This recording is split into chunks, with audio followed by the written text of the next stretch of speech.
On retrouve à présent l'invitée de cette édition, Mathilda Di Matteo. Elle vient de sortir son premier roman, La Bonne Mère. Le récit se déroule à Marseille, dans les quartiers populaires dominés par la basilique Notre-Dame de la Garde, surnommée La Bonne Mère.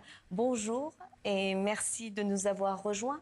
Merci. Le personnage principal de votre histoire s'appelle Véronique, dite Véro. C'est une femme marseillaise issue d'un quartier populaire. Elle a une fille, Clara, qui a quitté Marseille pour faire ses études à Paris. Qu'est-ce qui vous a inspiré l'histoire de la Bonne Mère? Un souvenir personnel? Quel a été le point de départ?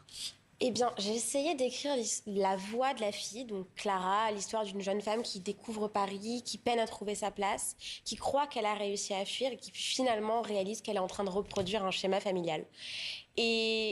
Et ensuite, j'étais à Marseille, peut-être pas très loin de ma propre mère, et j'ai entendu Véro, la voix de cette cagole flamboyante, hilarante, quelque peu envahissante.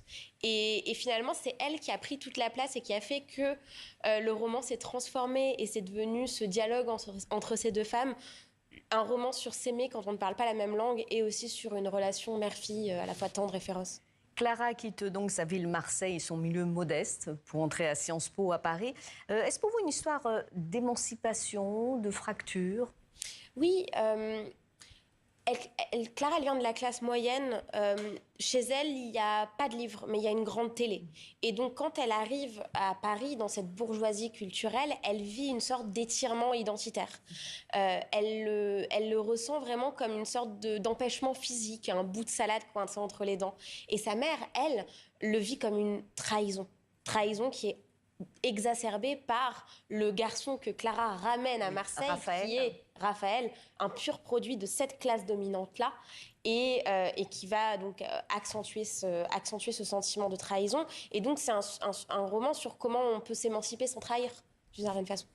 Marseille est omniprésente dans votre roman, un personnage à part entière. Vous portez une grande attention aux lieux, aux sons, aux odeurs de Marseille. Oui. Que représente cette ville pour vous? C'est la maison. Comme Clara, je l'ai quittée juste après le bac. Je suis montée à la capitale, moi aussi. Et pendant très longtemps, j'avais vraiment cette volonté de fuir Marseille, d'aller exister ailleurs, parce que c'est une ville qui prend énormément de place. Et nos mères prennent beaucoup de place aussi. Et puis, en fait, Marseille me manquait terriblement pendant que j'écrivais ce roman. Et je pense que ça se ressent. Clara, c'est un petit peu vous? Non, Clara, c'est vraiment un personnage, tout comme Véro est un personnage. Je voulais écrire une histoire qui me dépasse, parce que c'est l'histoire de tellement d'autres femmes. Et donc, j'y tenais particulièrement. C'est aussi l'histoire de toutes les familles dysfonctionnelles et de l'amour qu'on trouve malgré tout à l'intérieur. Véronique, la mère, appelle le père de Clara le Napolitain, oui. Son gendre Raphaël le Girafon, et ils ont tous des surnoms. Oui, Véro est assez forte en surnoms. Elle aime bien ça. À Marseille, on a une petite tendance à donner des surnoms facilement. Ces hommes, je les voulais aussi assez...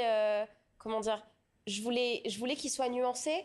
On oublie leurs prénoms, mais ils sont quand même assez présents dans le livre, parce que je tenais à dépeindre des hommes qui ne soient pas des monstres, mais qui ont de la violence en eux quand même. Et en dépit de toutes ces extravagances, pourquoi on l'aime finalement, cette mère, Véro? Véro, elle est attachante. Déjà, elle est drôle. Et on rit vraiment avec elle parce que c'est son monologue intérieur. Et moi, parfois, j'avais complètement oublié que je l'avais écrite, en fait, en la relisant. Vraiment, elle me faisait rire. Et puis, c'est une mère qui est là. Elle n'est pas toujours là comme il faut. Elle est très maladroite. Elle n'a pas les bons mots. C'est aussi ça, vraiment. Il y a deux langues très différentes dans le texte et elles ne se rejoignent pas. Elles n'ont pas de grammaire commune, en fait. Mais Véro, elle est là, elle veille, elle protège, comme la bonne mère à Marseille. La relation entre Véro et Clara est complexe, ouais. Tendre et douloureuse à la fois. Votre roman, c'est aussi une réflexion sur la honte sociale, la honte des origines. Oui, complètement. Clara, quand elle est dans cet étirement identitaire, en fait, à Paris, elle n'a pas exactement sa place, mais quand elle rentre... Elle a honte de ses parents, honte de leur faute de français, des films mal doublés qu'ils regardent et de leur accent marseillais qu'elle s'efforce de gommer, en fait. Ils représentent tout ce qu'elle veut gommer. De leur apparence. Exactement. Exactement, oui. Alors, votre écriture est à la fois simple, directe, drôle et poétique. Comment avez-vous trouvé cette voix, ce ton si particulier? Eh bien, c'est vraiment Véro qui m'est tombée dessus comme ça. Elle m'a habitée pendant les 2 ans et demi de l'écriture de ce livre et c'est Et vraiment, j'ai du mal à l'expliquer. Après, bien évidemment, j'ai beaucoup retravaillé le texte parce que je tenais à ce que ce soit un monologue intérieur. Je tenais aussi à ce qu'on passe de narratrice en narratrice sans préciser leur prénom. Donc, j'ai beaucoup relu à l'oral, j'ai prêté attention à la scansion, au rythme du texte.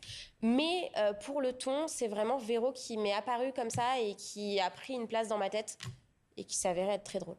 Et un dernier mot, finalement, pour vous, c'est quoi une bonne mère? Je pense que c'est une mère qui aime férocement et qui est là, quoi qu'il arrive.